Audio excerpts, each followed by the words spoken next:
La poussière dansait dans l'air chaud et humide de Kinshasa. Chaque particule semblait raconter une histoire de survie et de résilience dans cette ville vibrante et chaotique. Le soleil tapait fort, faisant miroiter les toits de tôle ondulés. Les rayons de lumière rebondissaient, créant un spectacle éblouissant qui contrastait avec la dureté de la vie en dessous. Une silhouette se dessinait au loin, marchant tranquillement au milieu du chaos.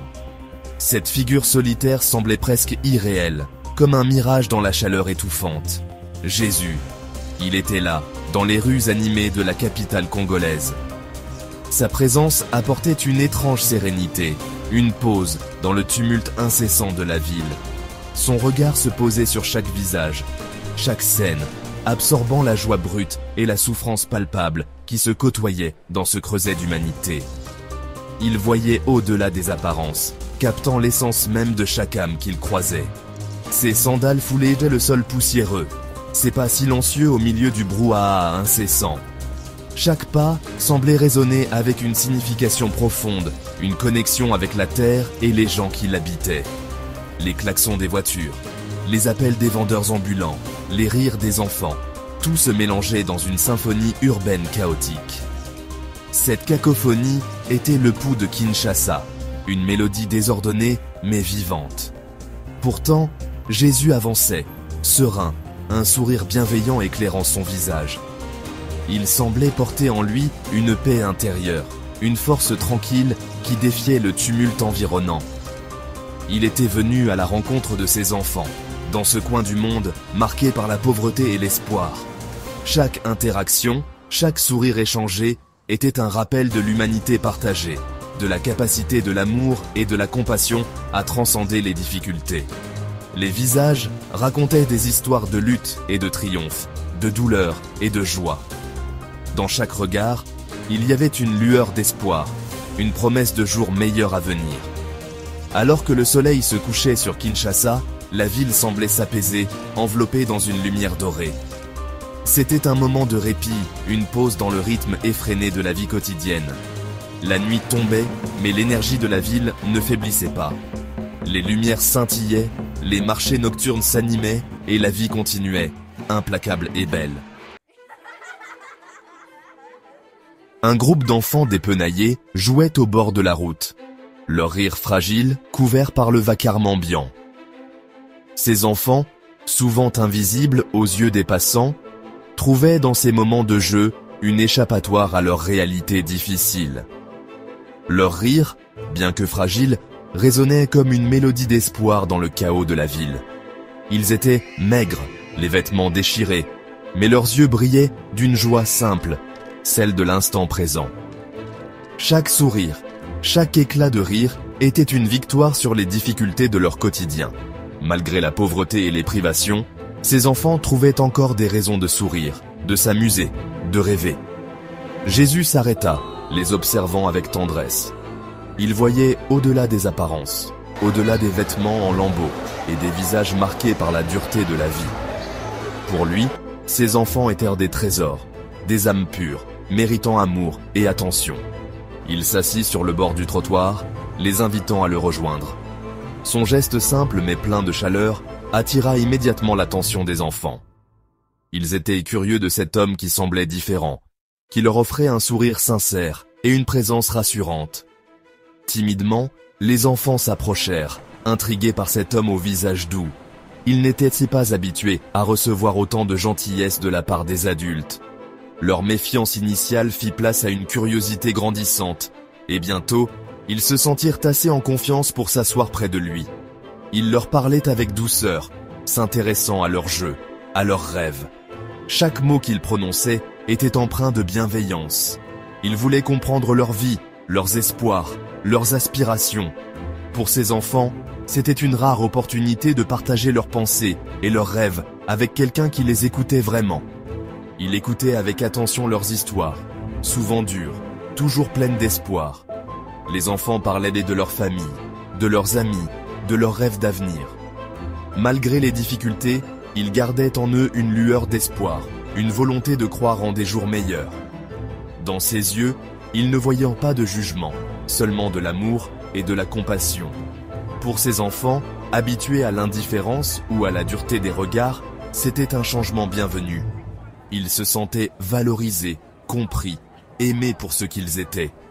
Pour un instant, ils oublièrent la faim, la misère, la violence qui rythmait leur quotidien. Dans ces moments partagés avec Jésus, ils pouvaient être simplement des enfants, libres de jouer, de rire, de rêver sans crainte. Ils étaient simplement des enfants, jouant avec un ami. Ces instants de bonheur simple étaient précieux, des souvenirs qu'ils chériraient longtemps. Pour Jésus, c'était une mission de cœur, un engagement à apporter un peu de lumière dans la vie de ces enfants oubliés. Le marché était un tourbillon de couleurs, d'odeurs et de sons. Les étals débordèrent de fruits de mûr, de légumes frais et de tissus aux motifs éclatants. Les cris des vendeurs se mêlaient aux rires des enfants, créant une symphonie unique de la vie quotidienne. Des femmes en robes chatoyantes vendèrent des fruits et légumes colorés, leur voix résonnant avec une mélodie de persévérance et de joie. Des hommes chargèrent des sacs de charbon de bois sur des vélos branlants, leurs muscles tendus sous l'effort, mais leurs visages illuminés par la détermination. Jésus se faufilait dans la foule dense, observant chaque détail, chaque interaction. Il voyait les échanges rapides de marchandises, les poignées de mains chaleureuses, et les sourires échangés entre amis et voisins. Chaque coin du marché racontait une histoire, chaque visage portait les traces d'une vie riche en expériences. Il s'arrêtait parfois, échangeant un sourire avec une vendeuse, un regard complice avec un vieil homme fatigué. Ces moments de connexion humaine étaient précieux, des instants de pure humanité dans le tumulte du marché. Il sentait la sueur couler sur son front, l'odeur âcre de la poussière et des épices lui piquait les narines. Chaque sensation était amplifiée, chaque odeur, chaque son, chaque vue, créant une mosaïque vivante de la vie quotidienne. Mais il était là, au cœur de la vie, partageant le quotidien de ces gens simples.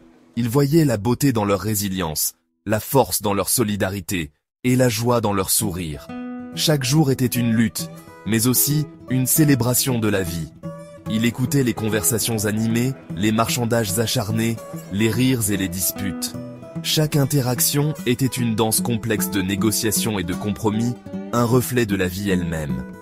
Il voyait la fatigue sur les visages, la dureté de la vie, mais aussi la solidarité, la joie de vivre, la foi inébranlable qui animait ses âmes.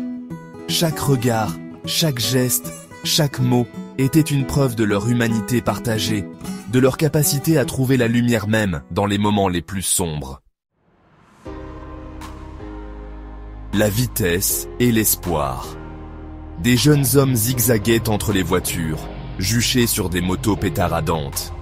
Ils étaient pressés, impatients, symboles d'une jeunesse avide de liberté et d'avenir. Jésus les observait, conscient de leurs rêves, de leurs frustrations. Il voyait en eux l'énergie brute, le potentiel immense d'un pays en reconstruction.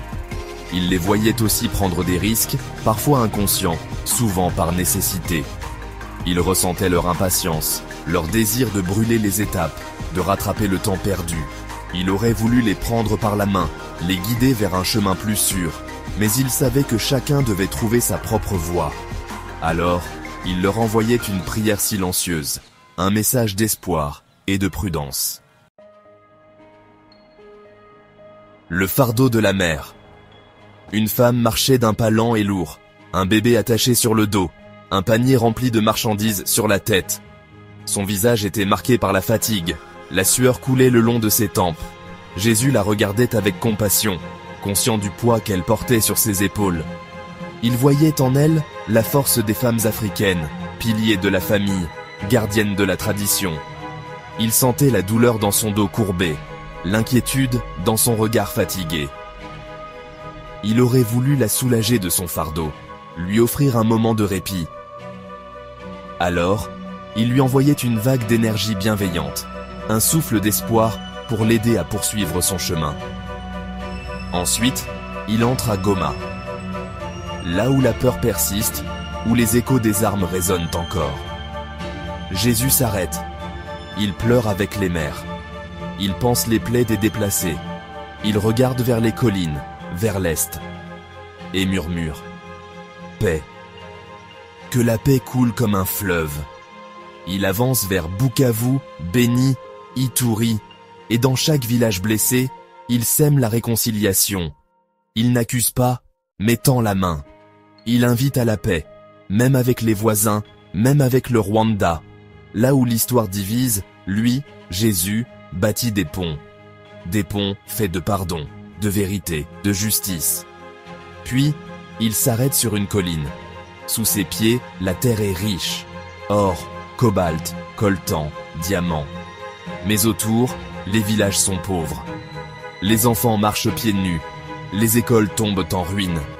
Alors Jésus s'agenouille, touche le sol et dit « Cette richesse ne vous a pas été donnée pour être volée. Elle est pour vous, pour nourrir vos enfants, pour construire vos routes, vos hôpitaux, vos rêves. » Sa voix devient ferme. « Je suis le Dieu de justice, et je viens relever les humbles et confondre les puissants. Le Congo guérira, mais cela commence par des cœurs changés. » Il revient vers la foule. Il tend la main à un jeune désespéré. Il embrasse un ancien combattant. Il sourit à une fille abandonnée. Il s'assoit à côté d'un vieil homme silencieux. Et dans les regards, un frémissement, une lumière, un souffle nouveau.